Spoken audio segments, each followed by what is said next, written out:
અર્થાત આ સરકારનું કામ સંતોષજન્ય નથી, એ તો નક્કી થયું, નહીં તો પીઠ ન થાબડે સરકારની કે ભાઈ બહુ સારું કામ કર્યું છે. પણ એવું નથી, એટલે એને ઉલ્લેખ કરીને શું થયું કે વિપક્ષ એની ટીકા ન કરી શકે. આ બધી વાત જે છે વિપક્ષો પ્રેસ કોન્ફરન્સ કરીને કે બીજી કોઈ રીતે ઢોલ ન પીટે અને નરેન્દ્ર મોદી સામે એવા આક્ષેપો ન કરે કે જુઓ અહીંની જે ધરાતલ પરિસ્થિતિ છે એનો તો આડકતરો ઉલ્લેખ ન કર્યો અને બસ વંદે માતરમ ને વંદે ભારત ને ગાડીઓની બધી આમ ને તેમને જાઓ લીલી ઝંડી ને પીળી ઝંડી ને ટૂંકમાં ટેસડા કરીને અહીંથી વયા ગયા એવું ન વિપક્ષો કહી શકે. એટલે એને આડકતરી ખાલી ઉલ્લેખ, અને ઉલ્લેખે શું કર્યો તમે વિચાર કરો. નથી એને કોઈ સરકારને ખખડાવી, નથી એને રાહત પેકેજમાં 5 રૂપિયા વધુ ઉમેર્યા, કે નથી એને બીજી કોઈ જાહેરાત કરી કે આજ પછી આવું કઈ થાય તો હું નવી કાયદાકીય વ્યવસ્થા કરવા માંગુ છું, ડિઝાસ્ટર મેનેજમેન્ટને હું વધારે સુદ્રઢ બનાવવાની કોશિશ કરીશ, હવે પછીથી કાંઈ પણ કોઈની તબાહી થાય તો એ કેવળ ખેડૂતને નહીં તમામ નાગરિકને, કારણ કે ગુજરાતનો તમામ નાગરિક ગુજરાતનો મતદાર છે, નાગરિક છે, એમાં ખેડૂતને નુકસાન થાય ને સારા માણસને કે બીજા કોઈને નુકસાન ન થાય એવું ના હોય. ઉલ્લેખ કર્યો એટલે આપણે એને કઈ ઓળઘોળ થવાની જરૂર નથી. ખરેખર તો એને સરકારને તતડાવી ખખડાવી પણ નાખવી જોઈએ તંત્રને નામે.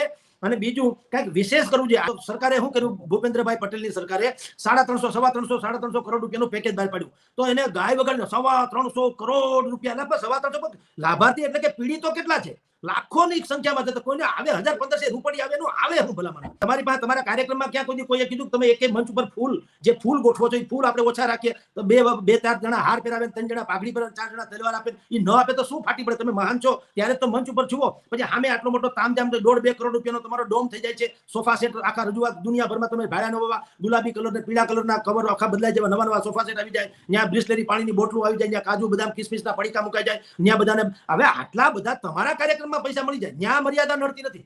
જ્યાં ગરીબને દેવાની વાત આવે છે, ખરેખર પીડિત છે, જેનું બધું સત્યાનાશ થઈ ગયું, કુદરતે કર્યું, પોતીકી રીતે નહીં, તો ત્યાં તમને કાયદાની મર્યાદાઓ નડે છે. એટલે નરેન્દ્ર મોદીએ આજે ભલે એનો જન્મદિવસ આવતીકાલે છે, ભગવાન એને 100 વર્ષ ના કરે ને સારું યશસ્વી આપણા દેશને લઈ જાય, એ શુભકામના ભલે કરીએ, પણ વડાપ્રધાન છે ને આપણે મીડિયા કર્મી છીએ. હા, સાચી વાત એ છે કે એને 8000 કરોડની જે વિકાસ યોજનાઓ કરી એ તો ઠીક છે, પરંપરાગત ચાલી આવતી પ્રક્રિયા છે. એટલે સવાલ એ છે કે એના થકી કઈ એને કોઈના હેતપ્રીત જીતી નથી લીધા, ખાલી નોંધ લઈને એમ ટૂંકમાં જતાવવાની કોશિશ કરી છે કે મને બધી ખબર છે. ભાઈ તો સ્વાભાવિક વાત છે, ખબર મને રાજા રામા પીરે લાગે, નીનો પાછા તમે ભરતરી પર લાગે, નીનો રામ વાળો થઈ જાય, નીનો સગાળસા શેઠે થઈ જાય. નરેન્દ્ર મોદી અહીંયા હોય તો આપણને ગુજરાતી લાગે. આનું છે ને મલ્ટી ડાયમેન્શન જેવું છે, પાર્ટ્સ છે. નરેન્દ્ર મોદીનું એવું છે, જ્યાં જાય ત્યાં પંજાબમાં જાય તો કે મેં અહીંયા નથી કહેતા જાઓ, મેં અહીંયા ચા પીધી છે, મેં અહીંયા જીમો છું, મને અહીંયા આચો છે, મને 5-10-15 ના નામે રેખડા બહુ ટૂંકમાં. એ હમણાં આ બધું તો આ સિંહાસને ચડ્યા, નહીતર આપણી જે મતું ગડદિયા પાણા જેવું એ પ્રચાર કરતા હતા RSS ના, અને પૂર્ણકાલીન કાર્યકર્તા હોય ને એટલે એ આવાજ હોય ચડી બનિયાનધારી જેવું, એને જ્યાં હોય રખડવાનું હોય, પ્રચાર કરવાનો હોય, ઘરથી લિપ્ત રહેવાનું હોય, રાષ્ટ્રપ્રેમી હોય, એમાં કોઈ શંકા નથી, એ બધું બરાબર છે. પણ એને કારણે છે ને જે ફરે તે ચરે, સાધુ ચલતા ભલા નહીં, RSS વાળા ચલતા ભલા હોય છે કે જ્યાં જાય ત્યાં એને બધાના કોઈને અને કઈક પાર્કે ખડે પોક ને માવજીભાઈ કાંદાળા કોકની ત્યાં જ ઉતરવાનું હોય, પોતે તો ઘર છોડી દીધું, એટલે જ્યાં ત્યાં જે કોઈ આજે સંઘના લોકો હોય એની ત્યાં ઉતરવાનું હોય, ઉતરે એટલે 5-50 લોકો મળવા આવે, એમ કરીને ઓળખાણ પીચાણ થાય. તમે ક્યાંય સાંભળ્યું નરેન્દ્ર મોદીએ, અહીંયા તો છોડો, ભારતમાં તો ઠીક છે, હાલો વિશ્વના કોઈ દેશમાં ગયા હોય ને નરેન્દ્ર મોદીએ ક્યાંય એવું સાંભળ્યું સ્ટેટમેન્ટ આવ્યું કે ભાઈ મેં આ પહેલી વખત જગતમાં હું આવ્યો છું, મને તો ખબર નથી કે આવો કોઈ દેશ છે, અને મેં તો આવું એવું સાંભળ્યું કે જ્યાં હોય ને એનું અનુસંધાન નીકળે.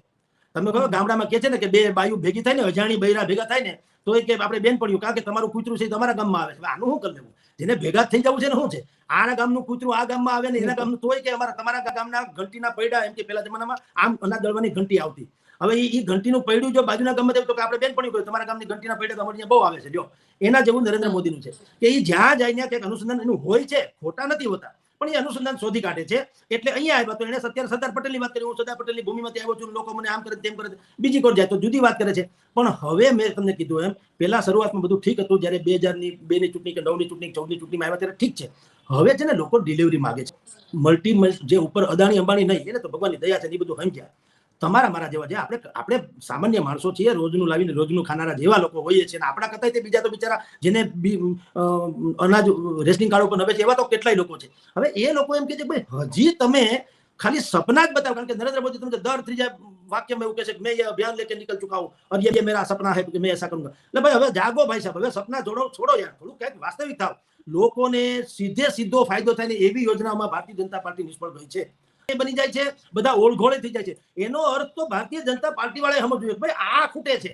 તમે અણુ મથક બનાવી દો ને, એરપોર્ટ બનાવી દો ને, ગ્રીન ફિલ્ડ બનાવી દો ને, તમે સ્માર્ટ સિટી બનાવી દો ને, એ બધું ઠીક, હવે એ બધી જાહો જલાલી છે, સમજી દો. એના વગર મરી નથી જતા. સરદાર પટેલનું પૂતળું દુનિયાનું સૌથી ઊંચું બનાવ્યું, સલામ છે, હું એનો વાંધો નથી, પણ એ 2 વર્ષ મોડું બન્યું તો આપણા ચૂલા કઈ ફરી ગયા ના હોત ને સરદાર પટેલ નાના ના થઈ ગયા હોત. સરદાર પટેલ સૂર્યની સામે અમે આમ ઊંધું છાબડું ઢાંકી દઈએ એ તો ઉગ્યો જ ગણાય, આપણી આંખે પાટા છે. એટલે આપણા કહેવાથી સરદાર પટેલ નાના મોટા નથી જતા. જે વાત ધરાતલ કરવાની છે એ નરેન્દ્ર મોદી કર્યા વગર ખાલી આવી વાતોના વડા કરીને વયા જાય છે ને, સારું નહીં. એમ મારું આપને કહેવાનું છે. કારણ કે જે રીતે તમને કહું, સુદામાએ પણ આવી વાત કરી હતી, કૃષ્ણને મળીને આવ્યા પછી એની પત્નીને કીધું, હા શું અમારા રાજા છે, અરે એને કેટલી દાસ-દાસીઓ છે, શું એનો મહેલ છે, શું એના સૈનિકો છે, શું એનો પહેરવેશ છે. અરે બોલી બેનને કીધું, સુદામાની દીકરીએ અરે પત્નીએ, કે મને જ્ઞાન મને ગમતું નથી રઘુરાયજી રે, રૂવે બાળ લાવો અન લાગુ પાયજી રે.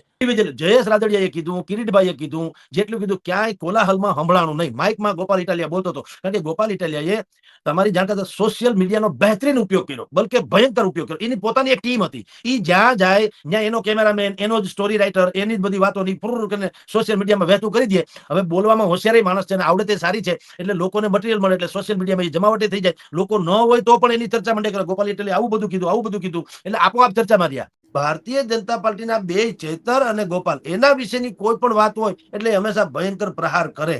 મેં ન કીધું વિસાવદરની ચૂંટણી જે છે એ જીતવા માટે થઈને આખી ભાજપની સરકાર જ્યાં ઉતરી પડી હતી કે નહીં, તીડના ટોળાની જેમ ઉતરી હતી. હકીકત છે, એમાં તો આપણું તો કોઈ આક્ષેપ છે નહીં. તમે જ પુરવાર કરી બતાવ્યું, સાધુ સંતોને ન છોડ્યા, બધાની યારે બેઠક કરીને કોઈ પણ હિસાબે ગોપાલને હરાવો. અંતે જીતી ગયા.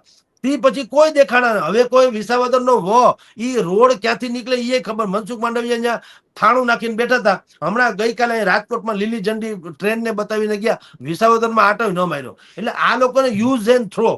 હવે વિસાવદર ઘેર ગયું. સ્વાગત છે તમારું જાગૃત નાગરિક ગુજરાત રાજકારણમાં. જય હિન્દ મિત્રો.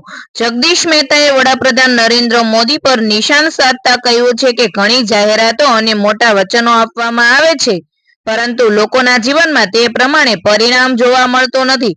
એ સાથે જ જગદીશ મહેતાએ ગોપાલ ઇટાલિયાની પ્રશંસા પણ કરી છે. તેમણે દાવો કર્યો છે કે વિકાસના અનેક વાયદા થયા, પરંતુ સામાન્ય જનતાને તેની અપેક્ષિત અસર અનુભવાતી નથી. આ મુદ્દે હવે રાજકીય ચર્ચા વધુ ગરમાઈ રહી છે. તમને શું લાગે છે? તમારો અભિપ્રાય કોમેન્ટમાં જરૂરથી જણાવજો.